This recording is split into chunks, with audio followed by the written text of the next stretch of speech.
Halo anak-anak kelas 5 SD Fun Indonesia, apa kabar? Kali ini kita akan mempelajari muatan pelajaran ilmu pengetahuan alam. Pembelajaran hari ini, tema 4, subtema 1, bertemakan tentang peredaran darahku sehat. Kita akan mempelajari tentang organ peredaran darah dan fungsinya.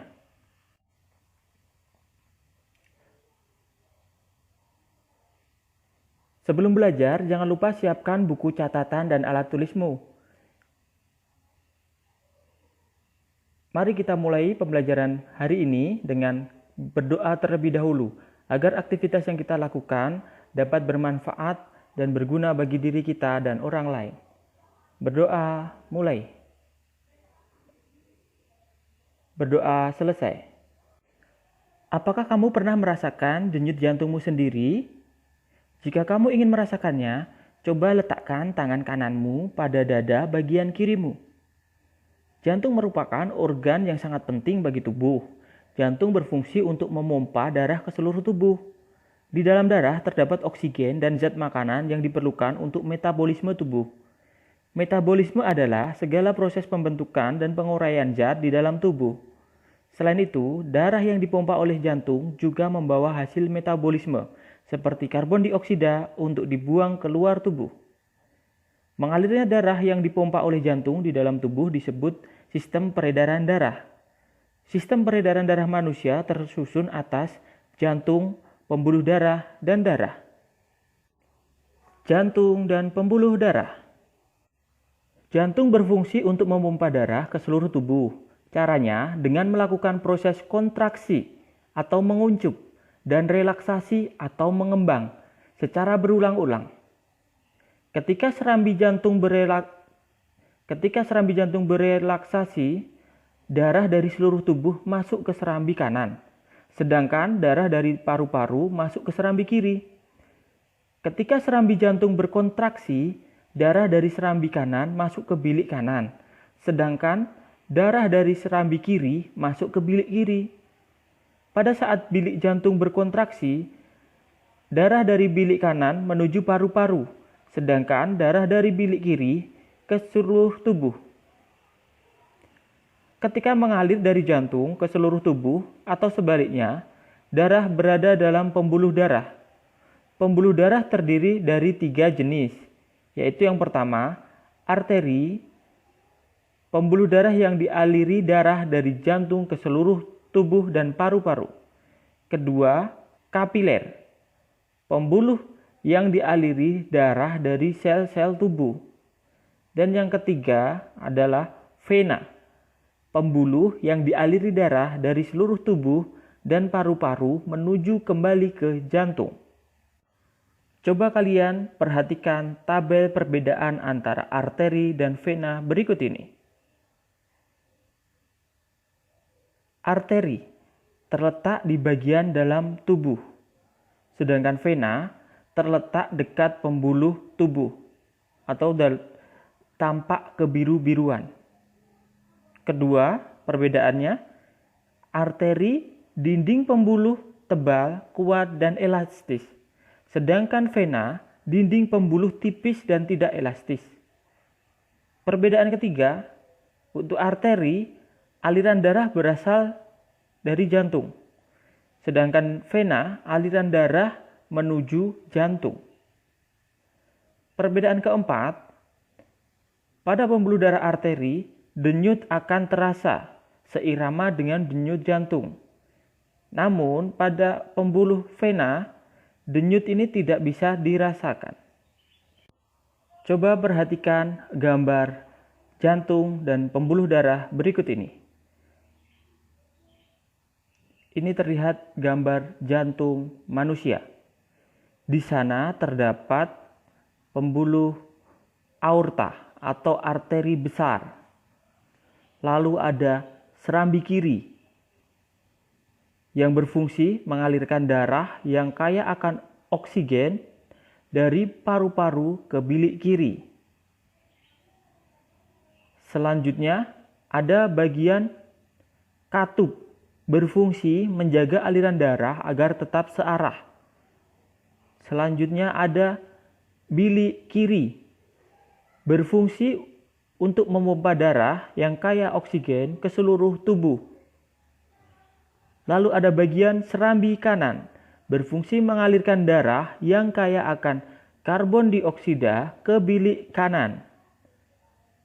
Lalu ada bilik kanan, berfungsi memompa darah yang kaya akan karbon dioksida ke paru-paru. Nah, perhatikan ada bagian pembuluh darah. Ada pembuluh darah arteri dan vena pada bagian jantung. Arteri memiliki warna merah yang digambarkan di situ berwarna merah karena mengandung banyak oksigen, sedangkan pembuluh vena mengandung banyak karbon dioksida sehingga diberi warna biru. Nah, selanjutnya gambar pembuluh darah. Ada dua pembuluh darah, arteri dan vena. Arteri yang diberi warna merah dan vena yang warna biru. Pembuluh darah arteri atau pembuluh nadi ini mengandung banyak oksigen yang dibawa oleh sel darah merah yang mengalir di dalamnya. Karena pembuluh arteri ini berasal atau menyambung dari paru-paru ke jantung sehingga membawa banyak oksigen di sel-sel darah merah yang ada di dalamnya. Sedangkan pembuluh vena atau pembuluh balik ini mengandung banyak karbon dioksida yang teraliri darah dari seluruh tubuh menuju jantung. Jadi bisa kalian bayangkan bahwa pembuluh darah itu ibaratnya seperti selang yang dalamnya berisi air. Tapi karena ini pembuluh darah berarti dalamnya berisi darah. Nah, darah ini bisa mengangkut oksigen maupun karbon dioksida. Pada dalam pembuluh darah mengalir seperti aliran air karena tadi dipompa oleh jantung. Ibaratkan jantung itu seperti pompa air. Nah, berdasarkan alirannya, darah mengalami dua macam peredaran, yaitu peredaran darah besar dan peredaran darah kecil. Coba perhatikan aliran peredaran darah berikut ini. Peredaran darah besar, peredaran darah yang mengalir dari jantung ke seluruh tubuh lalu kembali lagi ke jantung. Berikut ini skema peredaran darah besar, yaitu darah mengalir dari jantung tepatnya di bilik kiri, lalu masuk ke aorta, lalu masuk ke arteri, kemudian mengalir ke kapiler seluruh tubuh, lalu masuk ke vena atas dan bawah, lalu kembali lagi ke jantung pada serambi kanan. Adapun kedua, peredaran darah kecil. Peredaran darah kecil, darah mengalir dari jantung ke paru-paru lalu kembali lagi ke jantung. Adapun skema dari peredaran darah kecil yaitu darah mengalir dari jantung tepatnya di bilik kanan, lalu masuk ke arteri paru-paru, lalu menuju vena paru-paru dan kembali ke jantung, tepatnya di serambi kiri. Darah tersusun dari plasma darah dan sel-sel darah. Plasma darah tersusun dari air dan zat-zat yang terlarut. Sel-sel darah terdiri atas sel darah merah atau eritrosit, sel darah putih atau leukosit, dan keping darah atau trombosit, serta ada plasma darah. Coba kalian perhatikan gambar berikut. Ini adalah komponen-komponen darah. Ada eritrosit, leukosit, trombosit, plasma darah, dan ada juga sari-sari makanan. Eritrosit berfungsi untuk mengangkut oksigen dan karbon dioksida. Leukosit berfungsi membunuh kuman yang masuk ke dalam tubuh. Trombosit membantu pembekuan darah dan penyembuhan luka.